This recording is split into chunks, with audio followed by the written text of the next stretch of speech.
Hey folks, it's Hooves of Doom again, and I thought I'd do an update on the Budget of Sigmar army.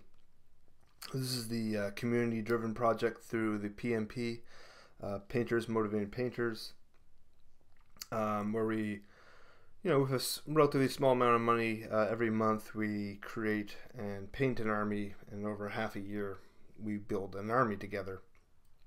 So the army I chose was Wood Elves. And I painted Durthu, who's the tree lord for the Wood Elves. It's technically kind of a different faction at this point, or a different race.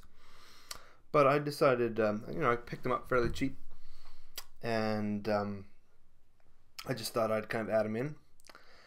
And then this week, so I finished this Slaanesh army, which I'll post a video on. I finished that Tuesday, and then Tuesday through Saturday I completed my Budget of Sigmar component for November. So I painted a lot of hours this week to kind of get it done. A little bit of over painting in some ways, kind of a little bit burned out. So I'm kind of taking maybe the night off and just working on some bases and stuff like that. Get back at painting tomorrow. Tomorrow I'm doing Beastmen. I have them all lined up, ready to go, but they're up on my shelf over here. That's why I'm looking over the camera. But yeah, so I painted up the Unit Glade Guard and a Spellweaver, so that gives me some good force. And next month I will work on another Unit Glade Guard that I have, and probably like a Waywatcher Lord or a Glade Lord. It kind of works out price-wise to kind of pick up like a box of troops and a character. I'd like to maybe pick up 2 boxes of something in January or February. I guess this goes to the end of March. That'd be 6 months. So I'll show you the models that I've been working on.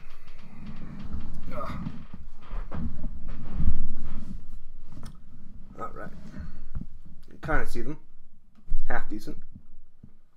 So we have Durthu back here, and that's the one I did for October. And then I did the Spellweaver and Unit of Glade Guard.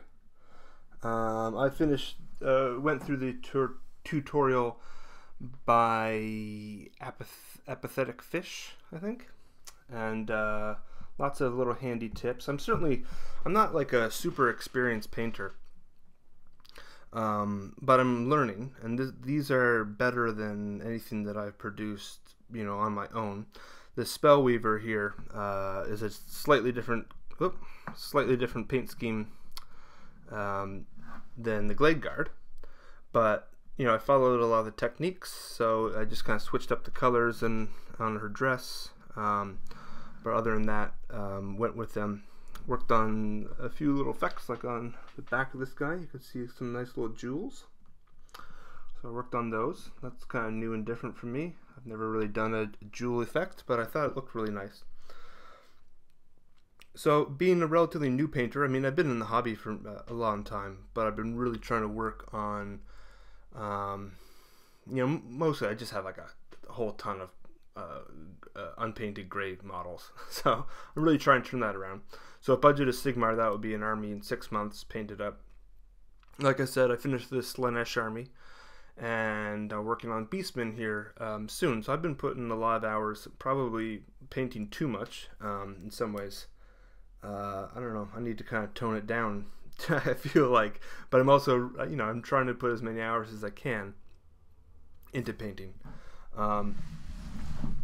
So I don't know, you kind of learn some different techniques. One thing I would say is I've learned is, when I first started painting, and like I said, I haven't had a whole lot of experience over the years. I kind of paint in kind of batches. Like I'll paint, for a month or two, and then go X number of years without even really looking at the paints. So I have a lot of half-finished projects and stuff. But when I first started painting, I think the mantra was to have 3 colors. That's probably still like the standard rule for like a tournament or something like that.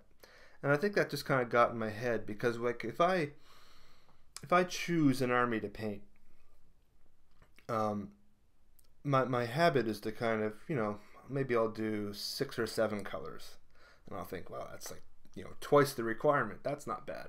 But when I go for one of these tutorials, like I think Durthu was probably like 25 colors. Um, like, you know, they're all greens and reds, but they're completely different. You know, light green and dark green and such. Same with these Glade Guard. I think that was probably about 20 different colors. So that's something I'm kind of learning to do, is to not, if I'm painting brown, don't just grab the brown paint and throw that on. You kind of want to use like the darker brown, then wash it down, then use a different paint to kind of brighten it up, and maybe a different paint as a highlight. So I'm kind of learning in that regard. Um, Alternating between different parts, like with this Laneige, I liked how on the claws, the inner claws, I did kind of a white as opposed to the outer claw. Just alternating, like if there was a claw or talon out of something that was pink, I would paint it white, and if it was out of white, I would paint it pink. Doesn't really make a lot of sense, but it visually looks nice. So as a painting journey video as well, it's just kind of, so I'm kind of combining both here, but you know, it's been a lot of fun. Hoping to kind of use some more tutorials just to kind of learn a lot of the basics. You know, now I know how to paint like certain things. Like if I want to paint like a jewel, I know the steps to do it now. If I need to work on horns and hair, Victor has a tutorial on horns. I watched it a month or so ago. I should go back and watch that. Hair is something that I have a difficulty with to really make it look half decent. But yeah, I mean, it's, you know, I've been working forward, making progress, and loving working on the Wood Elves. I think it'll look like a really nice army when it's finished. And I guess that's what I have to say for this video. Have a good one. Bye.